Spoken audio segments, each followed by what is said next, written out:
7 सितंबर से next 15 days तक पितृपक्ष है। लास्ट डे है 21 सितंबर। आइए जानते हैं आप प्रैक्टिकली क्या क्या कर सकते हैं। पितृ मीन्स हमारे फोरफादर्स, हमारे एंसेस्टर्स, और पक्ष मीन्स 15 दिन या फिर half a month.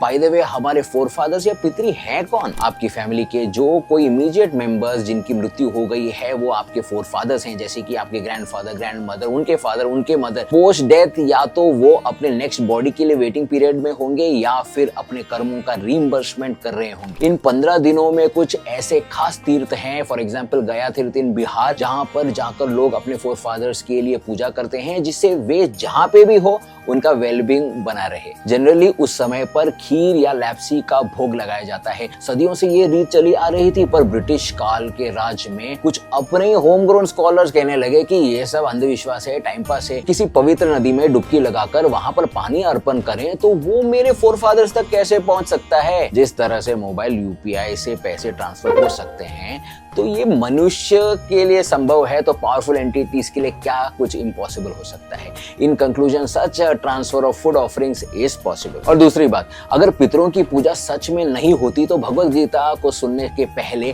Arjun crisis mode में क्यों जाता कि इस युद्ध से हमारे पितरों को पिंडदान देना बंद हो जाएगा और उसकी वजह से सारा पॉपुलेशन बहुत ही परेशान हो जाएगा। लुप्त पिंडोदक क्रिया कुल ज्ञानम कुलस्य च। हम रामायण महाभारत में हमेशा देखते हैं कि भगवान रामचंद्र, महाराज युधिष्ठिर, महाराज परीक्षित जैसे महान पर्सनालिटीज अपने पितरों का सम्मान करने में कभी नहीं चूकते, लेजी नहीं होते।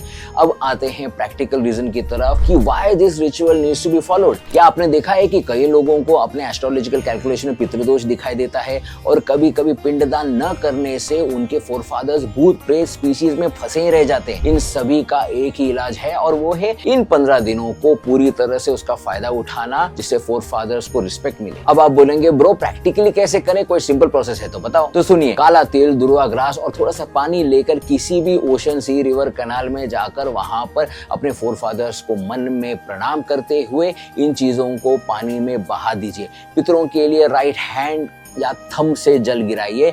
इदम सतिलम जलम तस्मै स्वाहा नमः। देखिए, देवता को अर्पण करने के लिए जल है ना टॉप फिंगर से छोड़े जाते हैं। ओम सूर्याय नमः देवस्तृप्यंतम।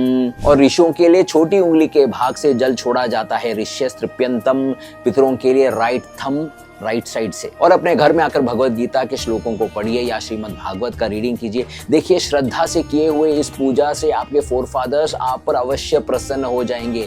ये प्रथाएं स्वयं प्रैक्टिस कीजिए और अपने नेक्स्ट जनरेशन को सिखाइए, क्योंकि ऐसा न हो कि आप स्वयं पितृ बन जाए और पिंडदान करने वाला कोई ना हो। So do good to yourself. अपने पितृगण की तृप्ति के लिए कमेंट कीजिए। जय श्री कृष्णा।